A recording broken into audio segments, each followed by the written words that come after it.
श्री स्वामी समर्थ. श्री स्वामी चरित्र सारामृत तृतीयोध्याय. श्री गणेशाय नमः.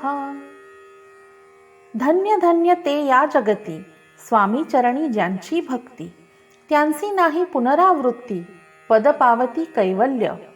गताध्यायी कथा सुंदर स्वामींनी निवेदिले स्वचरित्र, आणि बाबा दिगंबर त्यांचे वृत्त निवेदिले.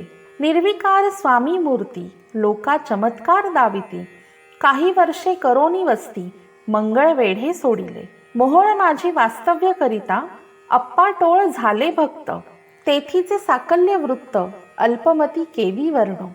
स्वामी चरित्राचे हे सार म्हणून केला नाही विस्तार, वर्णिता कथा समग्र ग्रंथ पसरे उधदी सम.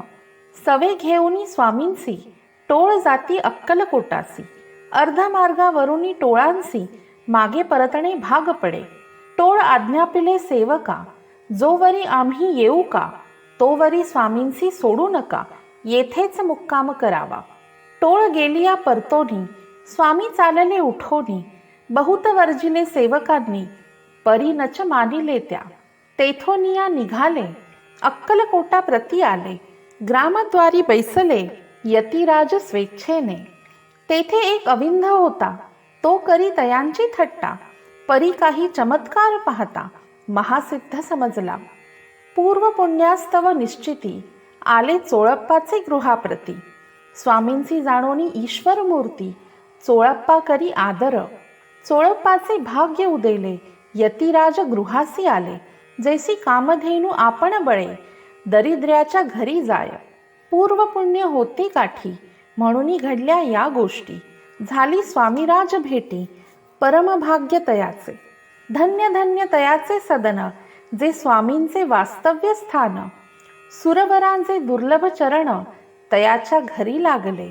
योगाभ्यासी योग साधती तडी तापडी मार्गी श्रमती, निराहार कितीक राहती मौन धरिती किती एक. एक चरणी उभे राहोन सदा विलोकिती गगन, एक गिरीवरी बैसोन तपश्चर्या करिताती. एक मंचाग्नी साधन करीती, एक पवनाते भक्षिती, कित्येक संन्यासी होती संसार ओघा सोडूनी. एक कीर्तनी करीती, एक मांडिती पूजन, एक करीती होम हवन, एक षटकर्मे आचरिती. एक लोका उपदेशिती, एक भजना माझी नाचती, एक ब्राह्मण भोजन करीती, एक बांधिती देवालये. परिजयाचे चरण दुर्लभ सद्भक्ती वाचोन, केलियासी नाना साधन भावावीण सर्व व्यर्थ. योग यागाधिक काही चोळप्पाने केले नाही, परिभक्तीस्तव पाही स्वामी आले सदनाते. तयाची देखोनिया भक्ती स्वामी तेथे भोजन करती, तेव्हा चोळप्पाचे चित्ती आनंद झाला बहुसाळ. तैपासूनी तयाचे घरी राहिले स्वामी अवतारी, दिवसेंदिवस चाकरी चोळप्पा करी अधिकाधिक. तेव्हा राज्य पदाधिकारी मालोजी राजे गादीवरी, दक्ष असोनी कारभारी परमज्ञानी असती जे. अक्कलकोटाची प्रख्याती तेव्हा काही विशेष नव्हती, परितयांचे भाग्य निश्चिती स्वामी चरणी उदेले. तैपासूनी जगात त्या नगराचे नाव गाजत, अप्रसिद्ध ते प्रख्यात किती एक जाहिले. चोळप्पाचे गृहाप्रती आले कोणी एक यती, लोका चमत्कार दाविती गावात बात पसरली. आपुली भावी प्रख्याती ऐसे नाही जयांचे चित्ती, म्हणून या स्वामी राजयती बहुदा न जाती फिरावया. लोकां माझी पसरली मात, नृपासी कळाला वृत्तांत, की आपुल्या नगरात यती विख्यात पातले. राहती चोळप्पाचे घरी दर्शना जाती नर नारी, असती केवळ अवतारी लीला ज्यांची विचित्र. वार्ता ऐसी ऐकोनी राव बोलले काय वाणी, गावात यती येवोनी फार दिवस जाहले. परी आम्ही श्रुत पाही आजवरी जाहले नाही, आता जावोनी लवलाही भेटू तया यतीवर्या.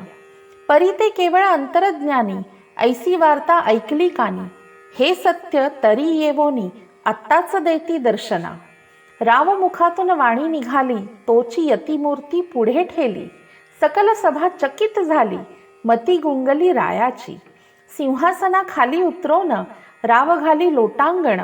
प्रेमाश्रूंनी भरले नयन, कंठ झाला सद्गतीत.